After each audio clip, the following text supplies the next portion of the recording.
Buenas tardes a todos. Yo soy Javier González, que soy pediatra en el Hospital Álvarez Güell de Mieres. Vale, y nada, lo primero de todo, bueno, agradecer la invitación a participar en el seminario y agradecer a todos los asistentes. Y hoy vamos a presentar el trabajo titulado Guardias de presencia física de pediatría, alteraciones electrolíticas y depresión arterial, que defenderé dentro de 2 semanas como mi tesis doctoral. Está dirigido por los doctores Forsino Rey Galán y Juan Mayordomo Colunga. Este es el esquema o el índice que vamos a seguir a lo largo de la presentación, desgranando cada uno de los puntos. Y empezaremos diciendo...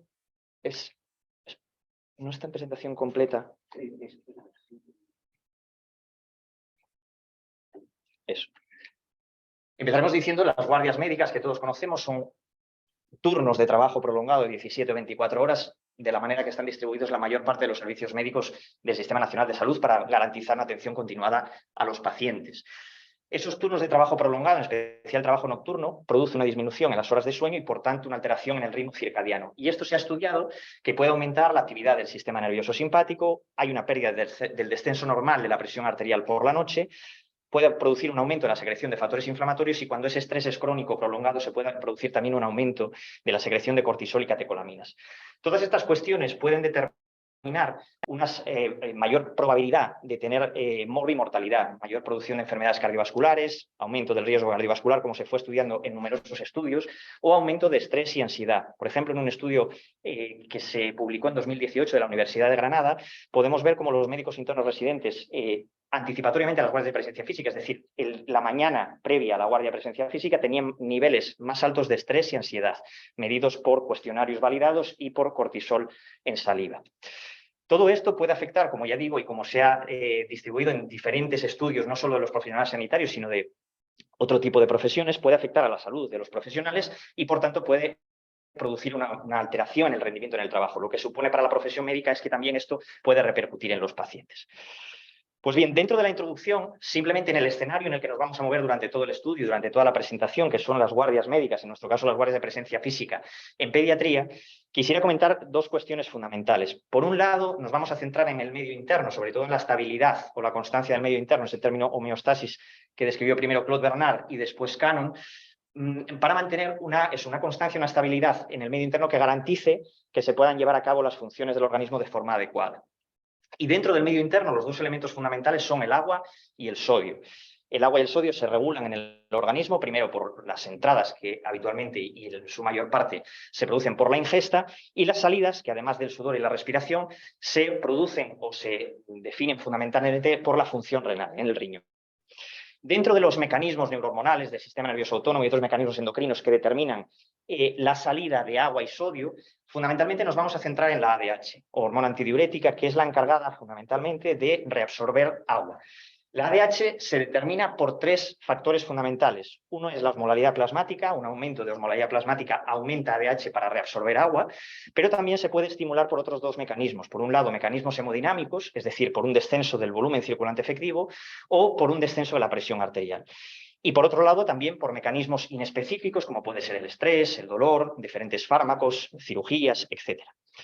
Nosotros, además de hablar del medio interno, también queremos hablar de la presión arterial y del no descenso de la presión arterial, como estaba estudiado previamente y hemos dicho en las jornadas de turnos prolongados y sobre todo con el trabajo nocturno.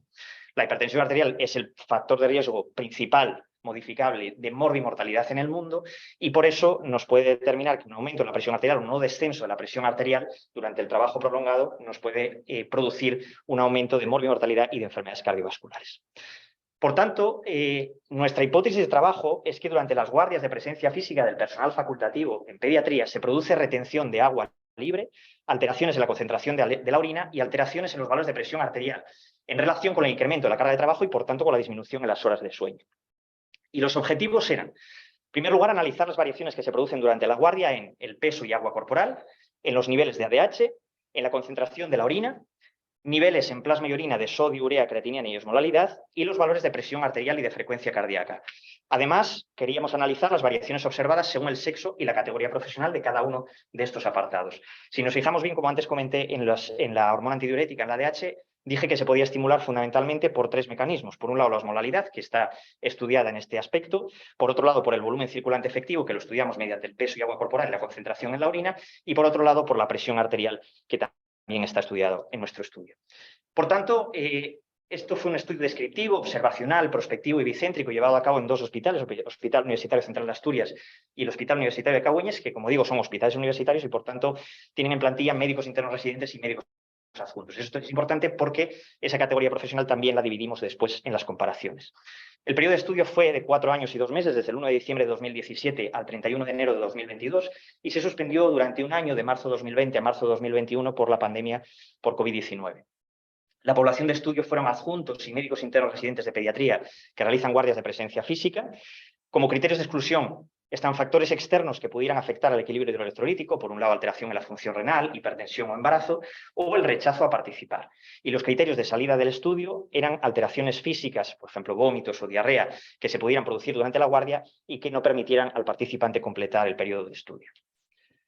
Las variables recogidas se distribuyeron en 3 puntos fundamentales. Por un lado, valores epidemiológicos que se anotaban en una hoja de registro que se entregaba a los participantes el día anterior a la entrada a la guardia. Ese día, uno de los investigadores principales se reunía con el participante, le explicaba cómo iba a realizarse el estudio y le entregaba, además de una hoja informativa, el consentimiento informado, una hoja de recogida de datos que podía ir rellenando de sexo, edad, categoría profesional, años de experiencia y el hospital donde se realizaba la guardia. Por otro lado, se estudiaron todas las variables en relación con el balance hidroelectrolítico y con la antropometría. La mañana de entrada a la guardia en ayunas, el día de entrada a la guardia por la mañana y en ayunas, se controlaban las variables antropométricas, el peso, la talla, y se calculaban la superficie corporal e índice de masa corporal en la consulta de nutrición pediátrica del Hospital Universitario Central de Asturias, y además se realizaba una impedanciometría para valorar el agua corporal total y agua extracelular. Durante toda la guardia de presencia física, los participantes anotaban los mililitros de ingesta hídrica y los mililitros de diuresis. Y además se realizaban 2 análisis de sangre, uno en la mañana del día de entrada a la guardia en ayunas y otro el día de salida de la guardia también en ayunas. Los análisis de orina que se realizaron fueron en esos 2 mismos momentos y además un análisis de orina 5 horas posterior a la salida de guardia. Y por otro lado, se tomó como medición ambulatoria de la presión arterial para controlar los valores de presión arterial y frecuencia cardíaca. Yendo paso por paso, como dije previamente, el día anterior nos reuníamos con los participantes, le explicábamos con una hoja informativa de consentimiento informado y le administrábamos la hoja de recogida de datos que podría ir rellenando con los datos generales, y el resto de datos son los datos que se iban rellenando a lo largo de la guardia de presencia física. Por otro lado, como dije, el día de entrada a la guardia por la mañana y en ayunas, el paciente, el participante en este caso, iba a la consulta de nutrición pediátrica del hospital, de aquí del Hospital Universitario Central de Asturias, y se realizaba parte de los controles antropométricos de peso y talla y cálculo de superficie corporal e índice de masa corporal, una impedanciometría. La impedanciometría nos permite valorar la resistencia de los tejidos corporales y del agua a una corriente eléctrica de baja energía que administramos, como vemos ahí, con parches, unos 2 parches colocados autoadhesivos en mano derecha y en brazo derecho, separados 3-4 centímetros, conectados a unos cables que a su vez se conectan a un monitor que mediante modelos matemáticos calcula por un programa informático el agua corporal total y agua corporal extracelular. A la mañana siguiente y en ayunas, a la salida de guardia, se realizaba la misma monitorización. Por otro lado, los análisis de sangre y de orina, como he dicho antes, en los análisis de sangre utilizamos los valores de sodio, urea, creatinina, osmolalidad y ADH. Y en los valores en orina, sodio, urea, creatinina, osmolalidad. Pero además calculamos índices urinarios, puesto que en ausencia de insuficiencia renal, la creatinina urinaria se debe mantener constante, ¿no? Por tanto, dentro de los objetivos iniciales que habíamos planteado, que queríamos valorar si había cambios en la concentración de la orina, medimos esta concentración de la orina con la medida más exacta que disponemos, que es la osmolalidad urinaria, que mide la concentración de solutos evaluando ese número de partículas por kilo de fluido. Como está en relación con la osmolalidad plasmática, determinamos los valores de osmolalidad plasmática, y también está en relación con el volumen de orina, por lo que calculamos como otro índice urinario el volumen urinario correspondiente a 100 mililitros de filtrado glomerular, volumen por 100. En cuanto a la medición ambulatoria de la presión arterial, es la medida más exacta y más precisa que se recomienda en las guías de práctica clínica de la Sociedad Europea de Hipertensión, publicadas en 2021, porque determina, ya digo, mediciones continuas durante toda la jornada habitual del participante. El dispositivo del mapa se colocaba a las 2 de la tarde en la consulta de nefrología del hospital, por cuestiones organizativas del servicio de nefrología. se instruía al participante el día previo de que en la media hora anterior a que acudiera a la consulta de nefrología no podía comer, ni beber, ni hacer ejercicio, y una vez que llegaba a la consulta, la enfermera de nefrología le explicaba el procedimiento, el participante se sentaba durante 5 minutos y se le tomaba una presión arterial, una frecuencia cardíaca que se consideró basal. Esta presión arterial basal, se tomaron 3 mediciones separadas, 1 minuto cada una de ellas, y se tomó como referencia la media de las 2 últimas. Esto fue considerado presión arterial basal de los participantes y frecuencia cardíaca basal de los mismos. Se colocaba el dispositivo, se marcaba la arteria braquial por si luego tenía que aflojar o apretar el dispositivo, y este dispositivo, este manguito, iba conectado mediante un cable al monitor de presión arterial. Se le instruía a los participantes en la realización, digamos, de las mediciones durante toda la jornada habitual, en este caso durante toda la guardia de presencia física, y se le explicaba que se tomaría la presión arterial cada 20 minutos hasta las 11 de la noche y de 11 de la noche a 7 de la mañana cada 30 minutos. Se consideraron registros válidos siempre que hubiera un 80% de mediciones de presión arterial sistólica y diastólica validadas, en nuestro caso, y además que al menos hubiera una medición en cada hora. Se le explicaba al paciente que al día siguiente, al participante, que al día siguiente acudiría de nuevo a la consulta de nefrología pediátrica, de nefrología del hospital, para la retirada del dispositivo. En este momento simplemente definir una cuestión importante que luego hablaremos en resultados y discusión, que son los patrones habituales de descenso nocturno de la presión arterial. El patrón de descenso nocturno habitual es un patrón considerado o llamado DIPER, que es cuando la presión arterial por la noche desciende en un 10% o más respecto a la presión arterial durante el periodo de actividad, durante el periodo diurno. Esto equivale a un cociente presión arterial noche-día menor o igual a 0,9. Si es superior al 20%, se considera, por otro lado, DIPER extremo. El patrón no DIPER, es decir, de no descenso habitual de la presión arterial por la noche, significa que hay un descenso menor del 10%, comparado la presión arterial nocturna con la diurna, en este caso una presión arterial noche-día por encima de 0,9. Y un patrón Reiser significa que la presión arterial nocturna es mayor al periodo de actividad. Los periodos noche y día en cada uno de los participantes fueron referidos por los mismos participantes, es decir, el día siguiente a la salida de guardia, cuando acudían a la consulta de nefrología, le explicaban a la enfermera de nefrología cuáles habían sido las horas que habían dormido, y así calculaba los valores de la presión arterial de noche y la presión arterial de día, es decir, los valores de presión arterial de cuando estaba durmiendo a de cuando estaba despierto.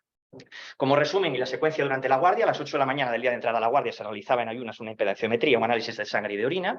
A las 2 de la tarde se colocaba el dispositivo del mapa. Durante toda la guardia se registraba los periodos de actividad y sueño, es decir, las horas de sueño, las horas en bipedestación y las horas en sedestación, además de la ingesta y la diuresis.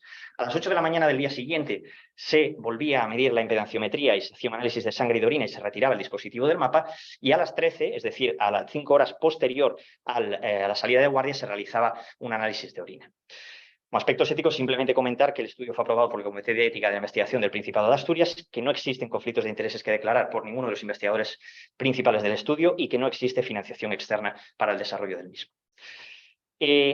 A partir de ahora vamos a hablar de los resultados y de la discusión, y simplemente hemos expuesto en las tablas más relevantes, digamos, para el desarrollo de la discusión, las tablas que nos parecen más relevantes en nuestro estudio. Además, veréis cómo en las tablas está subrayado en amarillo todas aquellas diferencias estadísticamente significativas para centrar un poquitín más el tema, ¿no?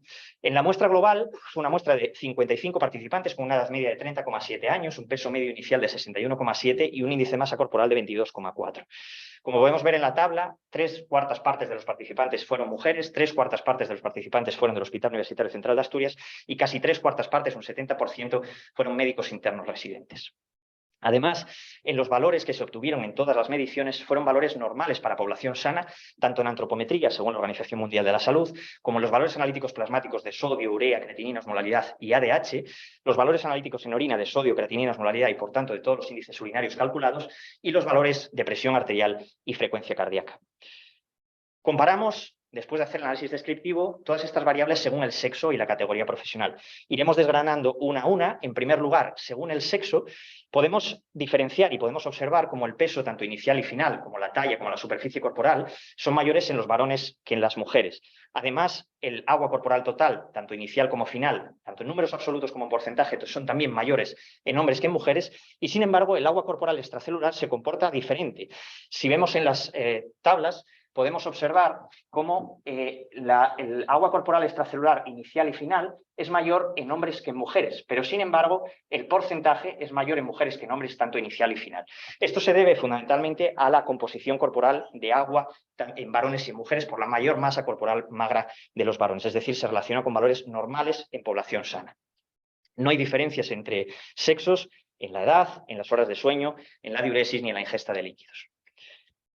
Por otro lado, según la categoría profesional, podemos observar cómo los médicos internos residentes eran más jóvenes que los médicos adjuntos, duermen menos horas que los médicos adjuntos durante la guardia de presencia física y además tienen menor volumen de diuresis durante la guardia de presencia física sin haber diferencias estadísticamente significativas en la ingesta de líquidos durante la guardia. Los valores plasmáticos sin orina según el sexo, podemos observar cómo el sodio, la urea, la creatinina y la osmolalidad son mayores en varones que en mujeres, y sin embargo la ADH inicial es mayor en mujeres que en hombres, pero dentro de valores normales. Además, en orina, lo mismo, el sodio, la creatinina y la osmolalidad son mayores en varones que en mujeres, probablemente por los valores en plasma que teníamos. Además, nos encontraron diferencias relevantes en valores en plasma y orina según la categoría profesional. En cuanto a los valores de presión arterial y frecuencia cardíaca, no se ve arriba, pero son valores de frecuencia cardíaca y de presión arterial según el sexo y la categoría profesional.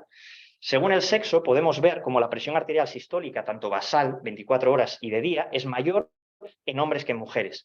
La frecuencia cardíaca es mayor en mujeres que en hombres en todos los valores, es decir, 24 horas de día y de noche, pero solamente es estadísticamente significativo que es mayor en mujeres en la frecuencia cardíaca de noche.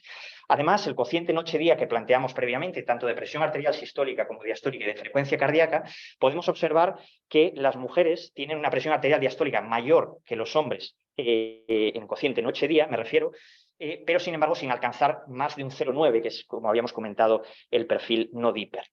Sin embargo, en la diferencia entre categoría profesional, entre médicos internos residentes y adjuntos, podemos observar cómo el cociente noche-día, tanto de presión arterial sistólica como de diastólica, es mayor en médicos internos residentes que en adjuntos. Y además, si nos fijamos en la presión arterial sistólica, podemos ver cómo alcanza un nivel mayor de 0,9, es decir, perfil no DIPER. Por otro lado, los médicos internos residentes tienen una frecuencia cardíaca mayor, tanto de 24 horas como de día como de noche, pero estadísticamente significativa solo señalamos la frecuencia cardíaca más de 24 horas y de día mayor en residentes que en adjuntos. Además, comparamos los diferentes momentos de la guardia, es decir, el inicio de la guardia, el final de la guardia y las 5 horas posteriores a la guardia con el análisis de orina que comenté previamente. En la muestra general podemos ver cómo el peso es mayor al final de la guardia que a la entrada a la guardia debido a un aumento en el agua corporal extracelular, tanto en valores absolutos como porcentajes, que aumenta el agua corporal total. Es decir, que en la primera cuestión de los objetivos y de la hipótesis que planteábamos se puede decir que hay una retención de agua libre durante la guardia. Aumenta el agua corporal total a expensas del agua extracelular y, por tanto, aumenta el peso durante la guardia. Esto puede deberse a dos cuestiones, como comentamos en la diapositiva de la introducción. Por un lado, el aumento en la ingesta o en la entrada de líquidos, cosa que no ocurrió en nuestro estudio comparado con la Autoridad Europea para la Seguridad Alimentaria y el Instituto de Medicina de Estados Unidos, comentando las recomendaciones habituales de consumo de agua durante una jornada de 24 horas. En nuestro caso ha habido una ingesta de líquidos menor que las recomendadas en estas guías. Por otro lado, podríamos decir que ha habido entonces una disminución de la diuresis. Y la disminución de la diuresis se puede deber a varios factores, pero como comentamos previamente, podría deberse a un aumento en la ADH. Sin embargo, en nuestro estudio no ha habido diferencias estadísticamente significativas en la ADH inicial y final. Por lo tanto, no podemos decir que esto ha sido por un aumento en la ADH. Como dije previamente, la ADH se estimula por ciertos factores, como dije primero por una osmolalidad plasmática, que no ha habido cambios en nuestro estudio. Tampoco ha habido variaciones de más de 2 miliosmoles por kilo hacia arriba o hacia abajo, que es lo que realmente estimula o inhibe la ADH. Tampoco ha habido una disminución del volumen circulante efectivo, de hecho ha habido un aumento, y tampoco ha habido una disminución de la presión arterial. Por tanto, los tres factores fundamentales de aumento de ADH no se han producido en nuestro estudio. Por otro lado, la disminución de la diuresis puede deberse a una alteración en la permeabilidad capilar que aumente pues esa dilatación arteriolar que permita un aumento, digamos, del líquido en el espacio intersticial. Cuando no hay ninguna otra causa, como nosotros hemos podido ver, de compresión extrínseca, de disminución en la presión oncótica, de infecciones o factores inflamatorios, se describe el edema ortostático. El edema ortostático, edema cíclico, que fue descrito en primer lugar por Mag, y luego Ton lo describió como hinchazón de cara, tronco y extremidades en ausencia de una causa demostrable, tiene que ver con las horas en bipedestación. El aumento de las horas en bipedestación puede producir un edema en zonas de Cleves por un aumento en la presión hidrostática del capilar, lo cual hace extravasación de líquido al espacio intersticial. Esto además podría justificar cómo los médicos internos residentes que están más horas en bipedestación tienen un menor volumen de diuresis durante la guardia de presencia física con una ingesta de líquidos similar. Por otro lado, la segunda cuestión en la que hablábamos en los objetivos era la concentración urinaria. Estas son las gráficas que describen las comparaciones entre el inicio y el final de la guardia, el inicio y las 5 horas posteriores a la guardia y el final y posterior a la guardia. Y aquí valoramos tanto la osmolaridad como la creatinina y el volumen por 100, es decir, el volumen urinario por cada 100 mililitros de filtrado glomerular. Quizás se puedan ver mejor en las gráficas que a continuación presento y podemos observar cómo la osmolaridad en orina y la creatinina en orina disminuye a medida que va avanzando las muestras, es decir, es mayor al inicio de la guardia que al final de la guardia y que en las 5 horas posteriores a la guardia. Y además, el volumen urinario es mayor a la salida de la guardia que a la entrada de la guardia. Esto quiere decir que la concentración urinaria es mayor a la entrada y se orina menos cantidad de orina, y a la salida de la guardia hay una concentración de orina menor y un volumen de orina mayor. Todos estos valores de osmolaridad y creatinina, los cambios, pueden deberse a cambios en la osmolaridad plasmática y la creatinina plasmática, pero en nuestro estudio no hemos visto cambios en los valores plasmáticos de osmolaridad y de creatinina. Por otro lado, también se pueden deber a los cambios en la ingesta hídrica, que, como comenté previamente, no ha habido en nuestro estudio. Es importante señalar aquí una limitación, que la ingesta hídrica que nosotros hemos considerado no implica todas las ingestas totales durante la guardia de presencia física, solamente son los líquidos que se ingirieron de per se, ¿no? Por otro lado, cuando no tenemos ninguno de estos cambios que manifiesten las consideraciones que hemos comentado, podríamos pensar, y para esto necesitamos un número mayor de participantes y estudios más amplios, que determine si realmente el ADH es un factor que pueda afectar en este momento. Es decir, podemos pensar que a la salida a la guardia se orina más cantidad y menos concentrado porque probablemente la ADH haya disminuido, por haber disminuido, si no los factores que decíamos de osmolaridad, de volumen o de presión, por haber disminuido el estrés durante la jornada de trabajo prolongada.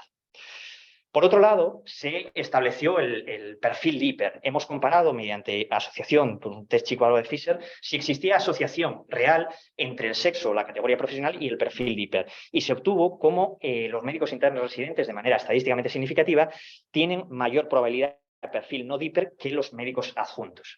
Además, se realizó un análisis univariante y multivariante, analizando como variables predictoras el sexo, la categoría profesional y las horas de sueño. Se dividió en menos y más de 5 horas de sueño porque 5 horas de sueño fue la mediana de la muestra global. En este caso podemos observar cómo la única variable predictora es la categoría profesional, de tal forma que pertenecer al colectivo MIR en nuestro estudio aumenta en más de 5 veces la probabilidad de tener un patrón no Dipper, es decir, un patrón de no descenso de presión arterial durante la noche. Ya, como dijimos previamente, se había descrito que el no descender la presión arterial durante la noche aumenta el riesgo cardiovascular y cerebrovascular. De hecho, el primer artículo publicado es en 1988 por O'Brien, que describe que esa menor disminución de la presión arterial durante el sueño aumenta el riesgo de accidente cerebrovascular. Pero lo más importante para comparar con nuestro estudio es que las causas de no descenso de presión arterial durante la noche se relacionan con todos estos trastornos que comentamos aquí y que en nuestro estudio no se dan, y de hecho se dan lo contrario. Es decir, las causas de no descenso en todos estos estudios, una de ellas era la edad avanzada, mientras que en nuestro estudio se produce todo lo contrario. Los participantes que tienen un no descenso de presión arterial son participantes más jóvenes que los que no la tienen. Además, en estas causas de no descenso podemos observar cómo pueden ser también trastornos del sueño, tanto alteración de los patrones del sueño como el menor tiempo de sueño que puede estar en relación con el no descenso. Como limitaciones de nuestro estudio son resultados limitados a una población única de 2 hospitales de una misma comunidad autónoma, y además se ha realizado solo una recogida de datos en cada participante. No hemos estudiado los valores hidroelectrolíticos y de presión arterial en una jornada sin guardia de presencia física, y no hemos delimitado, como comenté previamente, exactamente la ingesta hídrica total. No hemos realizado las condiciones ideales requeridas para la muestra de ADH. Se recomienda que una muestra de ADH se tome después de 60 minutos en un ambiente relajado y el paciente en decúbito supino. Precisamente por las características del estudio, nosotros no queríamos recoger la muestra de esta manera, ¿no? Y la edad de los médicos adjuntos no era superior a 45 años, con lo cual no podemos extrapolar los resultados a una población de mayor edad. Como fortalezas, se realizó un estudio detallado de cada participante, y es el primer estudio que explica el patrón de presión arterial y de alteraciones hidroelectrolíticas durante las guardias de presencia física en pediatría, lo cual podría tener implicaciones futuras para el impacto, valorar el impacto de las jornadas prolongadas de trabajo en la salud de los pediatras. Se utilizó la medición ambulatoria de presión arterial como una medición continua y precisa de presión arterial, la medición, ya digo, recomendada por la Sociedad Europea de Hipertensión, y hemos utilizado para el estudio de la composición corporal la impedanciometría, que es la medida más objetiva de la que disponemos. Como posibles investigaciones futuras, creemos que son necesarios estudios más amplios con un mayor número de participantes, que además estudien de manera más precisa la ingesta y la eliminación hídrica con toda la ingesta total, mediciones continuadas de ADH y copeptina que derivan de la misma molécula precursora y de forma indirecta la copeptina nos puede demostrar el grado de estrés y además el nivel de ADH. Y, ya digo, mayor número de participantes para valorar si las horas de sueño pueden tener relación con los patrones de presión arterial. En definitiva, nuevos estudios que analicen si la carga de trabajo en las guardias y el menor tiempo o peor calidad del sueño podría influir en la salud de los profesionales. Por tanto, como conclusiones de nuestro estudio, por un lado, durante las guardias de presencia física se produce un aumento del agua corporal total a expensas del agua extracelular. Ambos hechos parecen explicar el aumento del peso corporal total. No se producen variaciones en los valores de ADH durante las guardias, o al menos en los dos momentos que nosotros lo hemos determinado, lo que no permite implicarla en los cambios descritos en el agua corporal. Al final de las guardias se elimina más cantidad de orina y está menos concentrada que al inicio de la guardia. Los médicos internos residentes tienen menor volumen de diuresis que los adjuntos durante las guardias sin que existan diferencias en la ingesta hídrica, y estas diferencias detectadas entre médicos internos residentes y adjuntos podrían deberse al hecho de que los MIR duermen menos horas que los adjuntos, por lo que pasan más horas en bipedestación. Por otro lado, en nuestro trabajo, pertenecer al colectivo MIR aumenta la probabilidad de tener un patrón no DIPER durante las guardias en más de 5 veces respecto a los médicos adjuntos. No se ha podido demostrar que las horas de sueño influyan de forma independiente en el mayor riesgo de patrón no DIPER en médicos internos residentes. El sexo de los participantes no mostró correlación con ninguna de las variables comentadas, y este estudio abre una línea de investigación relacionada con la detección de trastornos en el metabolismo hidroelectrolítico y los patrones de presión arterial durante las guardias de presencia física, que puede contribuir a prevenir problemas de salud. Nada más, muchísimas gracias, como dije a la entrada, pues por la invitación a participar en el seminario. Muchas gracias a todos los que habéis venido. Y pues nada, en este estudio quería dar las gracias especialmente a mis dos directores de tesis, a Corsino y a Juan, y a todas las personas que habéis hecho posible el estudio, los participantes tanto de Cabueñes como de aquí, las enfermeras de nefrología, Eva Cantelli y Dori, que nos ayudaron con la mapa, la doctora Marta Suárez con la nutrición, el doctor Manuel Gorostivi, nefrólogo también para interpretación de mapa, y a todas las personas de uno y otro hospital que habéis permitido poder realizar este estudio de una u otra manera y que me habéis permitido también a mí poder tener el tiempo necesario. Además, quiero agradecer muy especialmente a estas dos personas que aparecen en la pantalla, que son dos personas que nos dejaron durante, digamos, el transcurso de este estudio y que a mí me enseñaron el camino de la pediatría, de la investigación y de la vida en general, que es mi abuelo Ramón, y Ramón el pediatra, que además iba a presentar la tesis en este mismo año conmigo. Muchas gracias.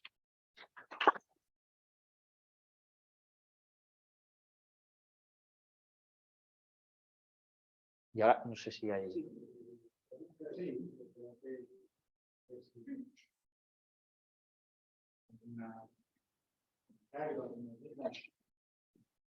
De los residentes, como veis, son solo 4 o 5 años, porque ya podríamos estudiarlo también, ¿no? Para la misma persona cuando es residente y luego cuando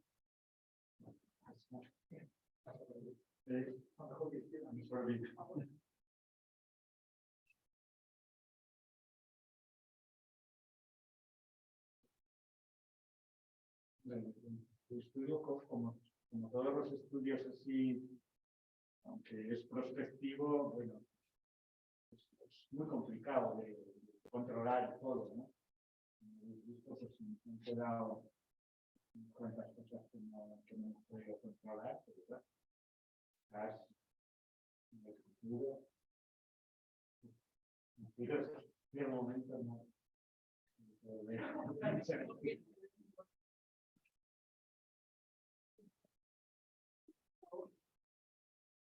No sé, los que no sois, no sé si hacéis guardias, vosotros, los que estáis más de calle, sois de la cima, ¿no? Bueno, sí.